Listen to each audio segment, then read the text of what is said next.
Hello everyone, I'm Pastor Tamaka, Apostolic Believers of Christ International, Bishop Salmian. The program like is share, subscribe, and post notification bell for update every day the new videos. Thank you so much. God bless us all. Blessed be the name Jesus Christ, to God the glory, because His mercy endureth forever. Magandang umaga po sa lahat, sa ating mga viewers, listeners, dito po sa ating YouTube channel, sa Facebook. Naway ang kapayapaan at habag miyan ng Diyos ay sumasa atin sa magitan ng ating Panginoon Yesu Kristo. Sa lahat mga kapatid, nagpasalamat tayo sa Panginoon sa kanyang kabutihan. Ipinagtambayan ng Diyos sa bawat araw, palibag kong dagdag ng ating mga karawan, mga taon, sa lahat ng diriwa ngayon na birthday.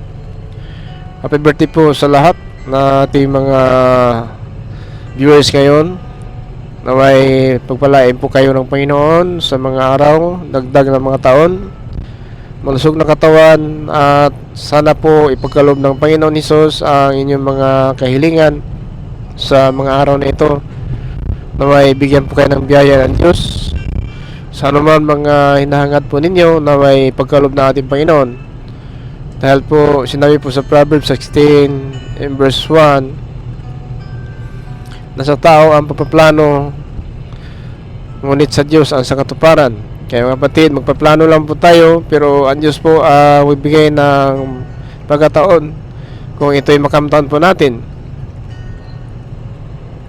Kaya salamat tayo sa Panginoon sa bawat araw na kanyang kabutihan sa atin.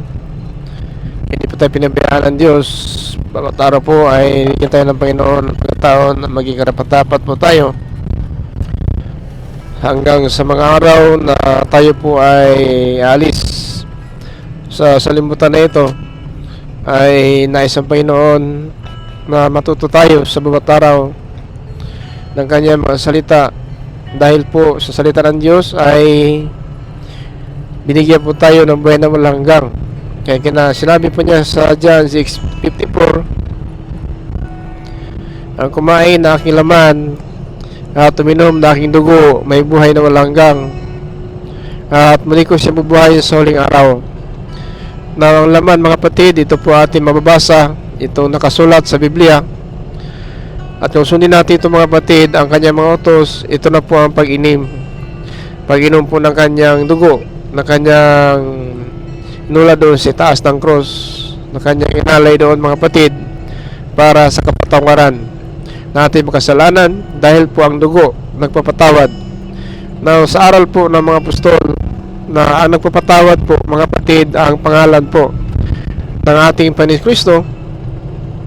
Yan po ang nagpapatawad sa atin. So meaning to say, kung tanggapin natin ang utos niya, na ito'y nagbigay sa atin ng kalayaan, na ang pangalan niya ay nagpapatawad. So kapag napatawad na po tayo, yun po ang totoong nakaisa na po ng kanyang dugo, kung nakainom na po ng kanyang dugo. Kasi kailangan may basihan po tayo, mga kapatid. Kailangan po may basihan po tayo sa Biblia, na totoo talaga may pag-asa na po tayo tungkol po ng kaligtasan. Kaya nais na po ng Panginoon na magkaisa po tayo sa kanyang mga salita, para po na malaman natin. Kasi anong ibig sabihin, ang kumain na aking laman, uminom na aking dugo, may buhay na walang hanggang, at muli ko siya bubuhayin sa huling araw. So yan, mga kapatid, na alam naman natin ang laman ang makikita. So ito pong Biblia, mga kapatid, binabasa po natin at pinapaunawa po natin, para po na magkaroon tayo ng kaligtasan. Kaya ito, mga kapatid, ang ginawa natin. Sulubin ng Panginoon ay malalaman natin ang katotohanan, maunawaan po natin ang katotohanan, at may sagawa po natin ang nararapat po, para po na hindi po tayo maparusahan sa araw na magparito ng Panginoon. Yan, tanda po na yung mga kapatid, no? Sa bawat araw, nais lang po ng Panginoon na makamtan natin ang kanyang pangako, na kapag kumain po tayo, ito po ang pagsunod, mga kapatid. Sinabi po sa John 4:34, ang pagkain ko ang pagsunod ng utos na nagsugo sa akin. So pagsunod, so anong sundin? Yun, utos. Kapag sinunod natin ang utos, so yan mga kapatid, kumakain po tayo. Ibig sabihin, kung anong napakinggan po natin, so gawin natin. Para po na totoo talaga ay magkaroon tayo ng pag-asa. Gawin natin ang salita ng Diyos na ating napakinggan. Kasi yan lang po mga kapatid ang pinakamahalaga. Kasi kung hanggang ngayon mga kapatid ay nag-aasa tayo ng kaligtasan, pero kulang pa po tayo sa pangunawa, kulang pa po tayo sa paggawa na mga salita ng Diyos, so hindi pwede kasi sinabi sa Usias, Kabanata 4, talata 6, ang bayan ko ay nasisira dahil sa kulang ng kaalaman. So masisira talaga tayo sa paningin ng Diyos kung kulang tayo sa kaalaman. Kasi ang kaalaman na ito mga kapatid na bigay ng Diyos sa atin ay para po sa ating kaligtasan. Kaya nga sinabi sa Mateo 7:21, hindi po lahat ng tumatawag sa akin, Panginoon, Panginoon, ay makapasok sa kanilang langit, kundi yung tumutupad lang ng kalooban ng Ama na sa langit. So yan mga kapatid ang sinabi po naman ng aklat. Kaya kung makinig lang po tayo, wala naman tayong ginagawa, so hindi makapareha po ang pag-asa natin. Pero kung magkaisa po tayo sa pagkikinig at gumagawa, so magkaisa po tayo sa kanyang kalwalhatian, ayon po sa kanyang biyaya. Kaya hindi po huli mga kapatid ang lahat, habang buhay pa tayo may pag-asa, ayon po sa Ecclesiastes kung mga aral, Kabanata 9, talata 4, habang buhay pa may pag-asa ang tao. So habang buhay pa tayo mga kapatid, may pag-asa po tayo dahil po alam natin na itong ating humisalimutan, hindi po tayo perfect talaga, magkamali talaga tayo, kahit tayo mga pastor nga, magkamali po tayo. Ano pa kaya kung wala tayong panahon sa Panginoon? Mas lalo po tayo magkamali. At handa po natin ang mga aral, Kabanata 7, talata 20, walang iisa mang tao na matuwid sa ibabaw ng lupa na gumagawa ng katuwiran, hindi makasala. So yan mga kapatid ang pinaka sintro na nais ang Panginoon talaga na malaman natin ang totoo, na huwag tayong kumpiyansa, huwag tayong manalig sa ating sariling kakayahan kasi magkasala pa rin tayo. Ngunit kung ang salita ng Diyos ay itanim natin sa ating puso, maiwasan po ang pagkakasala. In Psalms 119 in verse 11, ang iyong salita o Diyos, iningatan ko sa aking puso upang huwag kang magkasala. So yan mga kapatid, ang Panginoon Kristo habang siya dito sa libutan naging tao tulad natin, ay hanggang sa itaas ng krus ay iningatan po niya ang salita ng Ama na sa kanyang puso, at saka yung hanggang naipako siya sa krus ay hindi talaga sinuway niya ang plano ng Panginoon Diyos Ama tungkol po sa atin, na kailangan ipako siya sa krus para tubusin po tayo sa ating makasalanan. So kaya mga kapatid, yung po ating ginagawa ngayon sa bawat araw, loobin ng Diyos, ay makapag-post naman tayo ng mga video.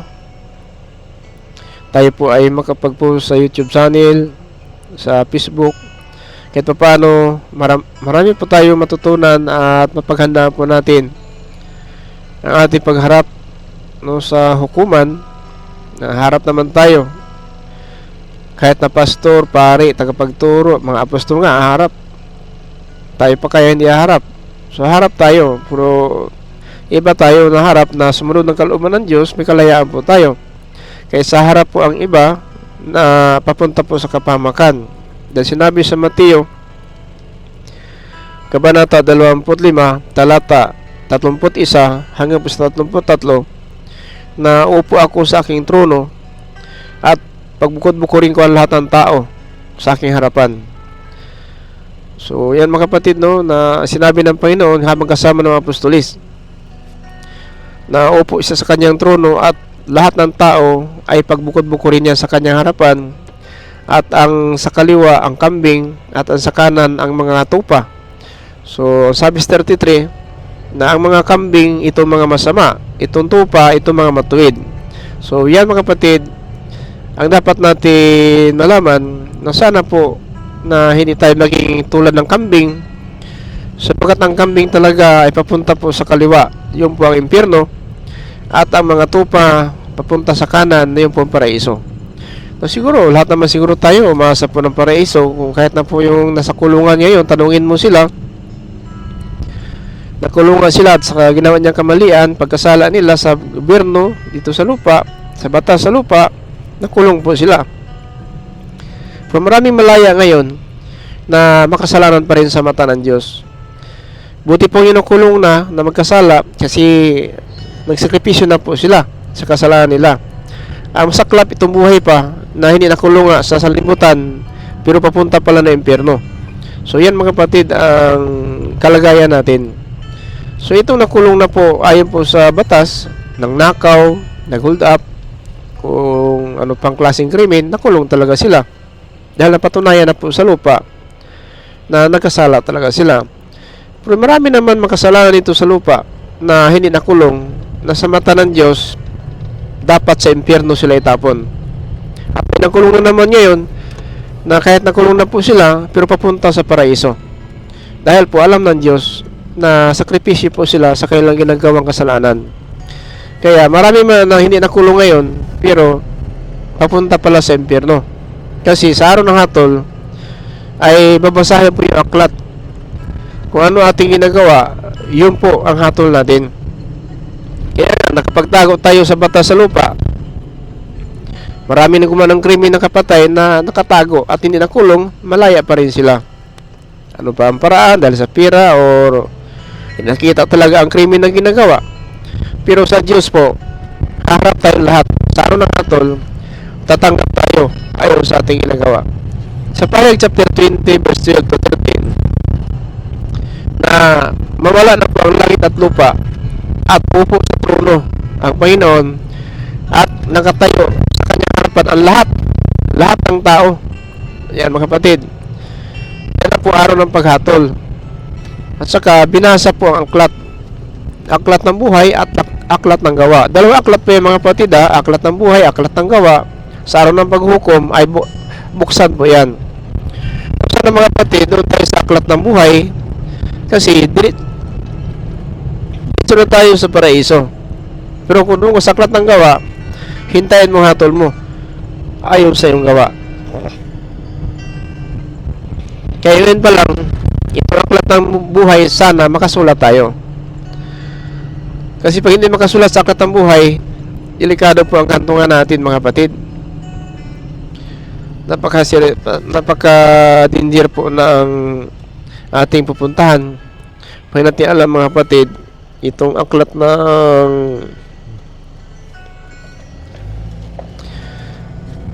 buhay at saka aklat ng gawa, kung paano natin mga kapatid maiwasan na impyerno. So dapat siguruhin na po natin ngayon pa lang ay alam na po natin ang ating pangalan ay makasulat sa aklat ng buhay. Kasi pagkamatay natin, wala na po tayong pananagutan. Kasi pag makasulat sa aklat ng buhay, 100%. Kasi sinabi po sa Pahayag chapter 21-27 na at hindi makapasok doon ang mga marumi, mamatay tao, sinungaling. So makapasok lang doon sa paraiso yung pangalan nila nakasulat sa aklat ng buhay. So yan po, siguruhin natin na sana po kahit anong relihiyon natin, ano man ang ating katayuan ngayon, sana po wag tayong aasa sa ating sariling kakayahan, wag tayong aasa sa sarili natin na kalagayan. Sana po mga kapatid, asahan natin itong salita ng Diyos na ating napakinggan ay dapat pagbigyan natin ng pagkataon na sana po ay may sagawa po natin, no, ang kanyang salita at kailan tayo makasulat sa aklat ng gawa, sa aklat ng buhay mga kapatid. Na aklat ng gawa, lahat po diyan mga tao na gumawa ng kasamaan nakasulat po diyan. Sa aklat ng buhay, doon pangalan lang nakasulat, wala doon mga gawa. Kasi ang aklat ng buhay pangalan lang po. Yung aklat ng gawa, doon nakasulat ang ating ginagawa. Pumatay, nangalunya, kiapid, naglalasing, nagsinungaling, ano bang klaseng krimen, nakasulat po yan doon. Yun hanapin natin. Pero sa aklat ng buhay, pangalan lang po. Walang hatol doon, pangalan lang po. Pag doon ka sa aklat ng buhay, diretso na po tayo sa paraiso. Kaya dapat malaman natin mga kapatid, paano tayo mamuhay po na hanggang ngayon, hindi natin siguro alam paano makasulat ating pangalan sa aklat ng buhay. Ng aklat na ito mga kapatid, mula pa ito kay Moises hanggang sa pagparito ng Panginoon Kristo hanggang sa panahon ni Apostol Pablo, ito po ay binuksan po ng panahon po ni Moises sa Exodo 32 din sa 33. Ang sabi ni Moises sa Panginoon, Panginoon, kung yung patawarin ang mga tao na ito, alisin mo lang ako sa iyong aklat na sinusulatan mo sa aming pangalan. Ang sabi ng Panginoon 33 sa Exodo, Moises, lahat na magkasala sa akin, alisin ko sa aking aklat. So, kapag magkasala po muna natin na maalis tayo sa aklat. Kaya nakasulat tayo, maalis pa rin tayo dyan, mga kapatid. Nasa Panginoon Kristo, mga kapatid, sa Lucas chapter 10, verse 15 to 20, ay inulit ito ng Panginoon na sinabi ito sa kanya mga tagasunod. Ito mga kapatid, 72 po sila, tagasunod natin po ng Kristo, kasama ng mga apostol. Habang sila ay nangaral po ng magandang balita, tuwang-tuwa po ang 72 ka mga tao na tagasunod natin po ng Kristo, kasama ng mga apostol, na ang mga demonyo talaga ay nagsisunod sa kanila. Now, sabi ng Panginoon sa 20, wag niyo ikasaya na ang mga espiritu ng diablo ay naging masunurin sa inyo. Ay ikasaya ninyo na inyong mga pangalan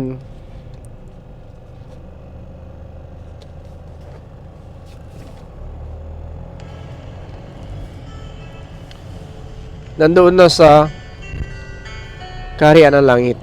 So yan mga kapatid, sino po sila? 72 po sila. So hindi pa po namatay ang Panginoon Kristo, hindi pa pinako sa cross, meron na po kanyang pinangakuhan na 72 po ito na tagasunod niya. So, after resurrection, siya na po muling nabuhay. Pinatuloy na ito sa Pablo din ito sa Filipos 4:3. Pinamani ko sa inyo, kasama ko sa gawain na ito, at sa tulungan mga dalawang babae na ito at si Clemente na naking kaabay ko sa pangaraman ng balita at sa iba kong mga masinggagawa na ang kanilang pangalan ay nakasulat na po sa aklat ng buhay. So yan mga kapatid, yan po ang sinabi po, yan po ang sinabi po ng ating lingkod na si Apostol Pablo, na tulungan mo ang mga babae na ito. Kaya mga kapatid, pagsikapan talaga natin kung kailan masulat ating pangalan sa aklat ng buhay para hindi masayang mga kapatid ating pagkasalimutan na ito. Mga kapatid, mapakinabangan natin na buhay na malahanggang talaga ay makamtan natin. Kaya mga kapatid, ngayon ang Panginoon ay bigyan tayo ng pagkataon para po na matuto tayo sa bawat araw, tayong mamala ng pag-asa. Kaya nakaranas man tayo ng mga iba't ibang pagsubok, kapigatian sa buhay, ngunit ang Panginoon po ay ginagabayan pa rin tayo. Sinasamahan din ng Panginoon, saman tayo paruroon. Ang Panginoon po ang nagbigay sa atin ng saklulo sa atin bawat isa. Ang kanya anghel po ay nakaabang po sa daan para po na mag-ingat sa atin, mapalayo po tayo sa mga pangyayari. Yun po natin inasahan mga kapatid, yun po ang napakahalaga po sa ating bawat araw. Malaman po natin talaga kung ano ang kalooban ng Diyos. Kahit na po sa ating panahon ngayon na talagang naranasan po natin ang iba't ibang mga pagsubok sa ating buhay, at hindi natin maiwasan ito dahil buhay pa tayo. Itong kapanahonan natin mga kapatid ay talagang magipit.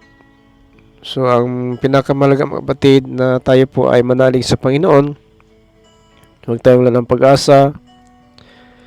Gaano mong kabigat ang ating pinapasaan na suliranin. Sabi ng Panginoon sa John 14 verse 1 up to 2 na huwag mong bagabag ang inyong mga puso. Manalig kayo sa Diyos. Manalig kayo sa akin, sa bayan na aking Ama maraming silid. Kung wala, hindi ko sasabihin sa inyo. At ako'y pupunta roon, maghanda ako ng silid para sa inyo. Verse 3. At kung mahanda ko ng silid para sa inyo, ako'y babalik at kukunin ko kayo. Kung saan ako, nandun din kayo. So yun mga kapatid, ang pangako po natin Panginoon. At wala mga pagsubok, naranasan po natin. In 1 Corinthians chapter 10, in verse 13. Wala mga pagsubok na dinaanan po natin ngayon na hindi po nila ng ibang tao. No? Na tapat ang Diyos.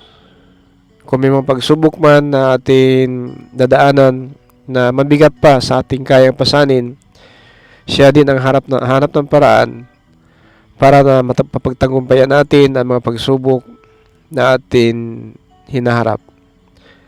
Kaya napakaganda po kung mag-aaral tayo sa ng Diyos, makinig tayo ng salita ng Diyos para po na hindi po tayo manhihina, hindi mananaig po tayo sa salimutan na ito. Mga kapatid, sa bawat araw, ito po ang ginagawa. Importante mga kapatid, ang pangalan natin makasulat sa aklat ng buhay dahil po, yan po ang confirm sa pahayag in chapter 21, 27 na hindi makapasok doon mga kapatid ang mga ugali po ng mga marumi. Anong klase pumuhay ng tao na masama sa paningin ng Diyos, hindi makapasok doon. Ang sabi naman ng aklat 21:27 sa Revelation, pero hindi makakapasok doon ang mga anumang bagay na marumi sa paningin ng Diyos. Ang gumagawa ng mga bagay na kakahiya-hiya, tulad ng mga bayot, mga tumboy, at mga sinungaling. Ang makapasok lang doon ay ang mga taong nakasulat ang pangalan sa aklat ng tupa, na listahan ng mga taong binigyan ng buhay na walang hanggang. So, ito mga tao lang po. Kaya, sabi niya sa mga tagasunod niya ng 72, na huwag ninyong ikasaya na ang mga demonyo, kung espiritu ng demonyo na naging masunurin sa inyo. Ikasaya ninyo na inyong mga pangalan nakasulat na doon sa langit. So yan mga kapatid, 72 po ito sila sa Lucas 17 verse chapter 10 verse 17. 72 po ito sila mga kapatid. Din sa verse 20, ganun pa man, huwag kayong matuwa dahil napasusunod ninyo ang mga masamang espiritu, kundi matuwa kayo dahil nakasulat na sa langit ang inyong pangalan. So yan mga kapatid, ang dapat siguruhin natin. Sana po sa ating pamumuhay sa bawat araw, kahit anong mangyari man ng mga pagsubok, kapighatian natin daranasan at dadaanan, buhay po ang pag-asa natin dahil po ang salita ng Diyos ang siyang nagpatatag po sa atin, nagbigay sa atin ng pag-asa kahit sa anumang mga problema na ating dinadaanan ngayon, pero natili pa rin tayo. Yan na po sa ating kalagayan ngayon, meron po tayong karamdaman sa ubo-sipon, pero hindi po hadlang ang ubo-sipon natin. Hindi natin mapaabot sa inyo ang mensahe ng Diyos para mapaghandaan po natin ang ating pag-alis sa salimutan. Mas malaga mga kapatid ang kaluluwa kaysa katawan natin na babalik sa alabok. Ang kaluluwa po ang pinaka-importante na masipon natin ito kung sakaling man alis na tayo sa limutan na ito. Di natin mga kapatid, ang mga bagay na kamtan, madala po yan. Ano man ating kayamanan sa salimutan, maiwan po lahat. Pero itong salita ng Diyos na ating pinapangaral, ito ay makatid sa atin sa buwan walang hanggang. 1 John chapter 2:17, lahat ng bagay sa limutan pag nanasaan ng tao mawala, subalit ang sumunod ng kalooban ng Diyos manatili magpakailanman. So ito mga kapatid, ating ginagawa sa bawat araw, mensahe ng Diyos para po sa atin lahat, para po nakipapano mamatyagan natin ang gawa ng dyablo. Sana po makasulat na po ating pangalan sa aklat ng buhay para po na ang ating kaligtasan inasahan ay makamtan po natin. Kasi si Apostol Pablo talaga pinatunayan na sa kanyang sulat sa Filipos 4, versikulo 3, kung kabanata 4 talata 3, ang sinabi ng San Pablo sa kanyang kasamahan doon sa Filipos, mga kapatid, nakiusap din ako sa inyo, tapat kong kasama sa pangaral, natulungan mo ang mga babaeng ito sapagkat katulong ko rin sila sa pagpalaganap ng magandang balita kasama ni Clemente at sa iba ko pang mga singgagawa na ang mga pangalan nila ay nakasulat na sa aklat ng buhay. So maglingkod, patuloy natin ang gawain ng mga apostol dahil itong sumasama lang po sa kanila, nakibahagi sa pagpalaganap ng magandang balita ay confirm na ang pangalan nila ay nakasulat na doon sa aklat ng buhay. So sana mga kapatid, ganoon din tayo. Huwag tayo mawalan ng pag-asa. Tuloy lang. Maglilingkod ng tapat. Hintayin natin biyaya ng Diyos. Kung kailan tayo alis sa libutan, bigyan tayo ng pagkataon na ang kaligtasan ay ating makamtan. Ito lang mga kapatid, maraming salamat po sa inyong oras. Salamat sa ating mga viewers, listeners dito po sa ating YouTube channel sa Facebook. I-like and share lang po natin ang salita ng Diyos dahil po ito po ang pinakamahalaga na maparating natin sa buong sanlibutan ang mensahe ng Diyos. Huwag kalimutan bill on na lang tayo sa ating YouTube channel. I-post natin ang notification bell para po sa bawat araw may mga video po na bago tungkol po sa kaligtasan. Ito yung mensahe ng Diyos para sa lahat ay marami pa tayong matutunan at masubaybayan po ninyo ang mga palibagong video natin dito sa YouTube channel. Sa Facebook, i-share lang po natin, share lang po tayo sa ating mga kasama sa trabaho man, kapatid, kamag-anak. I-share natin ang salita ng Diyos para po maparating natin sa ating mga kapatiran, sa ating Panginoon, ang mensahe ng Diyos. So maraming salamat po sa lahat ng ating mga viewers, listeners. Ito po yung lingkod, Brother Tumaka, Apostolic, Believers of Christ, International. Sabi sa bawat isa, the grace of Jesus Christ be with us. Amen.